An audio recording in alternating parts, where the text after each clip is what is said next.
कुणाल कामरा याची चर्चा संपूर्ण देशभरामध्ये सुरू आहे, महाराष्ट्रात सुरू आहे।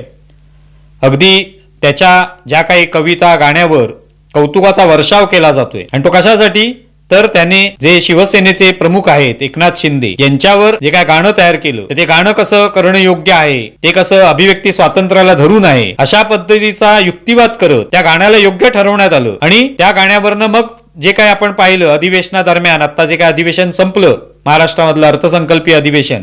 त्या दरम्यान सुद्धा सगळा विषय गाजला। अनेकांनी स्वतः सुद्धा ते गाणं गाऊन दाखवलं, काही उद्धव ठाकरे गटाच्या नेत्यांनी त्या निमित्ताने एकनाथ शिंदेची थट्टा खिल्ली उडवण्याचा प्रयत्न सुद्धा झाला आणि मग कुणाल कामरा जो आहे तो अत्यंत म्हणजे एक प्रकारे टीकेचं लक्ष बनला आणि त्यानंतर त्याच्या विरुद्ध तक्रारी झाल्या। तो आता सध्या तरी कुठेही सापडलेला नाहीये, फरार आहे, कुठेतरी लपून बसलेला आहे आणि त्या दरम्यान त्यांनी आणखी एक गाणं तयार केलं किंवा ते शेअर केलेलं आहे, ते कधी तयार केलंय माहिती नाही पण ते शेअर केलेलं आहे आणि त्याच्यामध्ये हम होंगे कामयाब हे जे गाणं आहे प्रसिद्ध लोकप्रिय गाणं पूर्वीचं, त्याच धर्तीवर हम होंगे कंगाल नावाचं एक गाणं तयार केलं।